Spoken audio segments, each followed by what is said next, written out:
Hi student, how are you? I am your teacher Zaid Khan. I hope you will be fine. Student आज का हमारा topic जो है artificial satellite है। Artificial satellite इंसान का बनाया हुआ सैटेलाइट है जो कि ज़मीन के गिर्द घूमता है और ये मुख्तलिफ़ मकसद के लिए हम यूज़ कर सकते हैं। और जैसे कि टेलीकम्युनिकेशन है, वेदर्स के लिए, मुख्तलिफ़ पर्पज़ के लिए हम इसको यूज़ कर सकते हैं। दुनिया में तकरीबन 4900 सैटेलाइट मौजूद है, जिसमें 1900 सैटेलाइट जो है वो एक्टिव है और सही तरीके से काम करते हैं। आज की वीडियो में हम इसके बारे में डिस्कस करते हैं कि सैटेलाइट जो है ये किस तरह जो है ऑर्बिट में, मुख्तलिफ ऑर्बिट में घूमती है और ये किस तरह काम सर अंजाम देते हैं। और नेक्स्ट वीडियो में हम इसकी स्ट्रक्चर यानी सैटेलाइट की साथ के बारे में पढ़ेंगे। सैटेलाइट जो एक स्पेसिफिक ऑर्बिट में घूमता है ज़मीन के गिर्द, तो इस पर एक फोर्स एक्टिंग करती है जिसको हम ग्रेविटेशनल फोर्स कहते हैं। ये ग्रेविटेशनल फोर्स अर्थ और सैटेलाइट के दरमियान मौजूद होती हैं। साथ साथ जो है सैटेलाइट जो है ऑर्बिट में घूमता है तो इस पर एक और फोर्स एक्टिंग करती है जिसको हम सेंट्रीफ्यूगल फोर्स कहते हैं। और ये सेंट्रीफ्यूगल फोर्स जो है सैटेलाइट्स को सर्कुलर ऑर्बिट में कंपेल करता है, इसको होल्ड भी करता है ग्रेविटेशनल फोर्स, और सेंट्रीफ्यूगल फोर्स जो है इसको कंपेल करता है। जैसे कि आपको मालूम होगा कि स्पेस में कोई एक्सटर्नल फोर्स, फ्रैक्शन, ग्रेविटी वगैरह जो है ही नहीं, तो इसलिए सैटेलाइट की स्पीड जो है ऑलमोस्ट कांस्टेंट होती है। इसकी स्पीड जो है ये चेंज नहीं होती है। तो इसका एक ख़ास स्पेसिफिक स्पीड होती है जिसको हम ऑर्बिटल स्पीड कहते हैं। सैटेलाइट जो है ये 3 ऑर्बिट में घूमती है। एक जो है LEO लोअर अर्थ ऑर्बिट, दूसरा MEO मिडल अर्थ ऑर्बिट, और तीसरा GEO जियो स्टेशनरी अर्थ ऑर्बिट है। इन 3 ऑर्बिट में 3 डिफरेंट सैटेलाइट घूमते हैं जिसको हम मुख्तलिफ़ पर्पज़ के लिए यूज़ कर सकते हैं।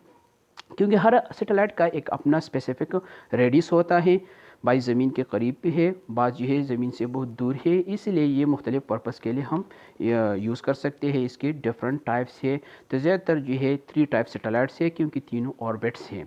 इसमें LEO लोअर अर्थ ऑर्बिट में वो सैटेलाइट होते हैं जो ज़्यादातर हम इसको वेदर ब्रॉडकास्टिंग और सैटेलाइट फ़ोन सेल के लिए यूज़ कर सकते हैं। ये ज़मीन से तकरीबन जो है 160 किलोमीटर से लेकर 200 किलोमीटर तक अल्टीट्यूड पर ये मौजूद होती है और इसके ज़मीन के गिर्द दौरान जो है 1.5 हावर है, यानी 1.5 हावर के दौरान इस ज़मीन के गिर्द घूमते हैं। ये ज़मीन का कम हिस्सा कवर करता है, इसलिए ये सैटेलाइट ज़्यादा मकदार में, ज़्यादा तादाद में इसकी ज़रूरत होती है ताकि ये पूरी दुनिया की कवरेज कर सके। दूसरा सैटेलाइट जो है जिसको हम जियो स्टेशनरी सैटेलाइट कहते हैं, और इसमें एक स्पेशल सैटेलाइट घूमती है जिसको हम जियो स्टेशनरी सैटेलाइट कहते हैं, और इस ऑर्बिट को हम जियो स्टेशनरी ऑर्बिट कहते हैं। इस ऑर्बिट का अल्टीट्यूड जो है 35,786 किलोमीटर है, और इसमें जो सैटेलाइट्स घूमते हैं तो इसका दौरान जो है 24 हावर 56 मिनट एंड 4 सेकंड है। ये सैटेलाइट जो है ज़्यादातर हम GPS के लिए यूज़ कर सकते हैं। इस ऑर्बिट में जो सैटेलाइट घूमती है इसकी एक ज़मीन के साथ साथ जो है ये स्टैटिक में होती है, और ऑर्बिट में ज़मीन के साथ साथ घूमती है एक स्पेसिफिक ऑर्बिट में, यानी इसकी ज़मीन के साथ साथ दौरानियाँ होती है। जिस तरह ज़मीन घूमता है तो साथ साथ में ये सैटेलाइट भी घूमता है, इसलिए ये ज़्यादातर हम टेलीविज़न ब्रॉडकास्टिंग के लिए यूज़ कर सकते हैं, जिसके लिए हमें एंटीना वगैरह जो है इसको बार बार रिपेयर करने की ज़रूरत नहीं होती है। और ये एक महकमा जिसको हम ITU कहते हैं वो इसको मैनेज करता है। तीसरा सैटेलाइट जो है वो नेविगेशन सैटेलाइट है, और ये सैटेलाइट ज़मीन का 1/3 हिस्सा कवर करता है, यानी एक सैटेलाइट जो है 120 डिग्री जो है ज़मीन का हिस्सा कवर करता है। और इसकी अल्टीट्यूड जो है तकरीबन 2000 किलोमीटर से लेकर 35,700 किलोमीटर तक है। और ये सैटेलाइट ज़्यादातर GPS के लिए इस्तेमाल होती है, इसलिए तमाम दुनिया की कवरेज के लिए GPS जो है 24 सैटेलाइट जो है इसकी ज़रूरत होती है। और इसका ज़मीन के गिर्द दौरानिया जो है 12 हावर्स है, यानी 12 हावर्स में ये ज़मीन के गिर्द जो है अपनी गर्दिश कंप्लीट करता है।